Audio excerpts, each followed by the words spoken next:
Amawulire ag'ennaku agaliwo kwe kuba nti nno omukyala abadde atwala ensonga ez'abayizi ku ssettendekero erya Uganda Christian University UCU amanyikiddwa nga Pamela Tumwebaze yattiddwa mu bukambwe mu kiro ekikeesezza olunaku olwaleero. Mu kiwandiiko ekifulumiziddwa Uganda Christian University ku mukutu gwabwe ogwa social media ogwa X bagambye nti n'ennaku nnyingi tubatuusaako amawulire ag'okufa kw'omukyala Pamela Tumwebaze nga yabadde akulira ensonga z'abayizi era omu ku bammemba aba senior management mu Uganda Christian University eyavudde mu bulamu bw'ensi eno. Ne bategeeza nti ono yagenze ew'omutonzi mu kiro ekikeesezza olunaku olwaleero olwokusatu nga 11 Ogwokubiri 2026. Era bwe batyo ne basaba abantu bonna okuteeka abaana be ne famire ye kw'ossa abo abaagalwa be mu ssaala. Ne bongerako nti enteekateeka z'okuziika na byonna ebinaaba byeyongeddeko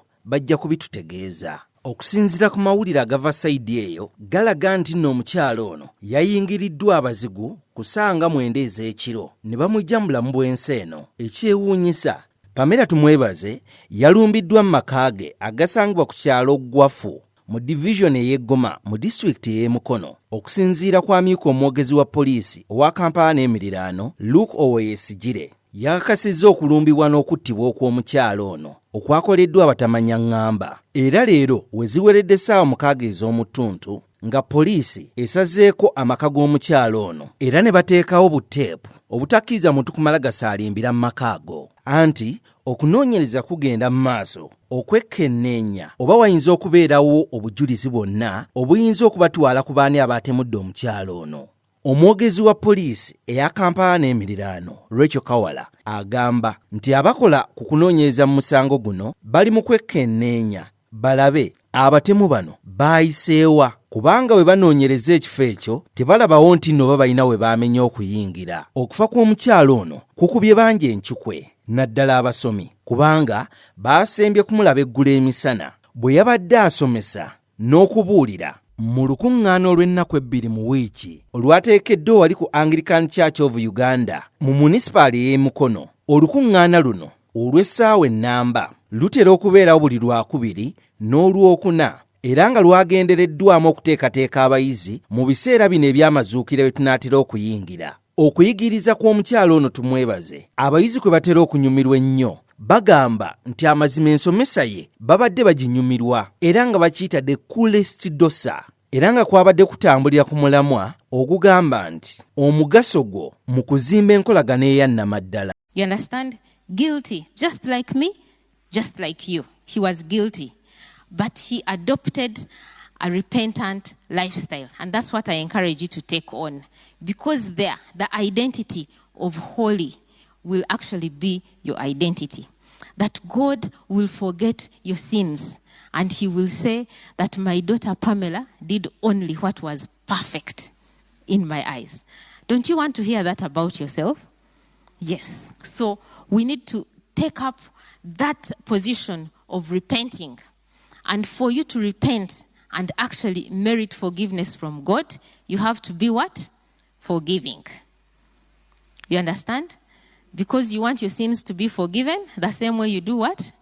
You forgive others. That is how you will have a healthy relationship. You see, God will forget our sins. He has selective amnesia. He's not a forgetful God, but when it comes to the sins that you have repented, he puts them away. May we utilize that opportunity so that we qualify as holy before God. Do you understand me? So that we qualify as holy before God. Now, the last part I want to talk about is beloved. So it says that we need to remember that we are chosen, we are holy, and we are beloved. Beloved. You are deeply. Era bwe yabadde atandika okuyigiriza mu kusomesa kwe kuno okwasembyeyo, omukyalo ono yategeezezza bwe yabadde asomesa nti alina abalenzi 2, omu wa myaka 13, baabo we ate omuto wa myaka 9 gyokka. Y'ensonga lwaki ne mu kiwandiiko kiri kye nkugambyeko ekifulumiziddwa aba Uganda Christian University bagambye nti bambi musabire batabani be bamulekwa kati. Kigambibwa nti Pamela ono yazzeeyo ewaka ku ssaawa 4 ez'ekiro n'abaana be n'ategeeza house girl Sharifa Lwantale ow'emyaka 2 okuggala ennyumba, era kiteeberezebwa nti omutamanya ŋŋamba eyasse omukyalo ono yayingidde amaka house girl ono ng'aggudde geeti mbwera oluvannyuma lw'okutugumbula Pamela, omutamanya ŋŋamba n'asaba house girl ebisumuluzo, ye ne yeeyongerayo mbwera yagenze ne laptop bag nga mulimu n'ebintu ebirala ebitannategeerekeka. Ekyennaku omukyalo ono baagezezzaako okumuddusa mu ddwaliro erya Mukono Namirembe Hospital oluvannyuma lw'okulumbibwa abazigu naye tekyasobose, bw'atyo n'assa ogw'enkomerero. Pamela y'abadde omukwasaganya w'ensonga z'abayizi akyasinze okubeera omuto ku ssettendekero lino erya Uganda Christian University. Okuttibwa kw'omukyalo ono kuzze mu kaseera katono nga waliwo n'abalala abaakattibwa okuli Shivan Asaasira nga ye maneja wa Dave Hotel and Suites, kw'ossa Lawrence Musinguzi ng'ono mukuumi. Bano nno baafumitibwa paka kufa mu kifo gye bakolera Mulungujja Parish. Kyokka ate sabbiiti ewedde Diana Mulinde eyali amanyikiddwa ennyo nga Diana Skies ng'ono yali tikitooka naye yalumbibwa n'attibwa era n'abbibwa mu apaatimenti ye Ekyanja. Poliisi kyegamba nti kyandiba nga waliwo olukwe oluli mu kukolebwa mu kutugumbula abantu, era ensonga eno ejja kubanga eyongera okukolwako. Wabula era olunaku olwaleero eggye ly'eggwanga erya Uganda People's Defence Forces likakasizza okufa kwa Major General Deus Sande nga UPDF Armored Division Commander ow'e Masaka Kasijjagirwa avudde mu bulamu bw'ensi eno mu bitundu by'Empigi bw'afunye obuzibu bw'okussa ng'ali mu lugendo olunaamutuusa e Kampala wali ku All Saints Cathedral Nakasero ewateekeddwa okusabira omwoyo gw'omugenzi. Bwe bali ku ddaala lye limu, Major General Francis Takirwa eyafa gye buvuddeko. Major General Deus Sande ajjukirwa gye buvuddeko ng'okulonda tekunnaba olw'ebigambo bino wammanga. As long as we are still existing, we are not there to give up.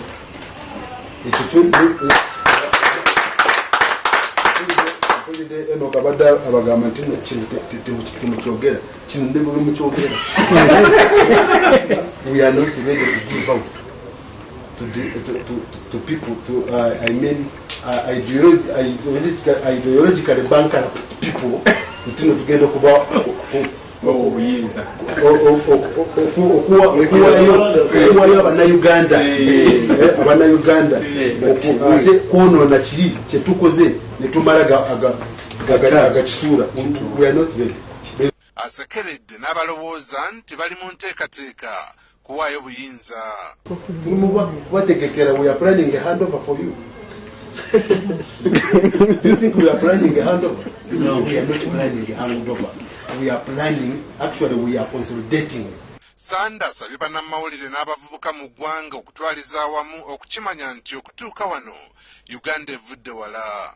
Uganda eno nga bwe yali zibwetu bweri olwaleero.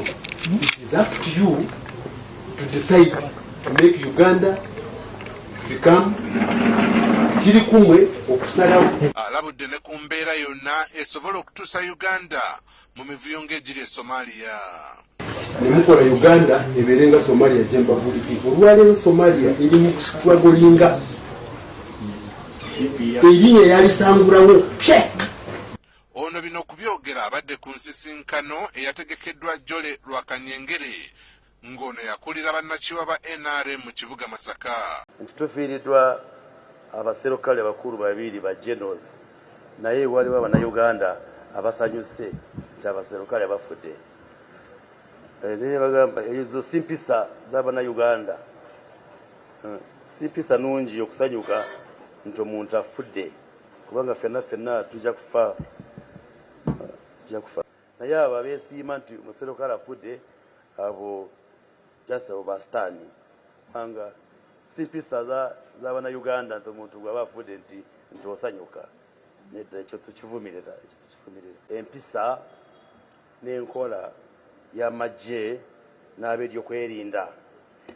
Ate amagye gaffe gamu amagye ge twesiimisa mu kontinenti ya Africa, kubanga emabega twabeera n'emagye wano mu Uganda ng'abantu bagatya. Omuntu ng'alaba omuserukale aduuka n'ayekweka. Naye olwaleero abaserukale baffe balinga basaserdoti kubanga tubeera nabo babeera naffe mu mbeera za bulijjo ate si mazima si kituufu nti ng'osinkana omuserukale nti otya n'odduka nedda. Tukwaniriza ku Kabyanzo Media.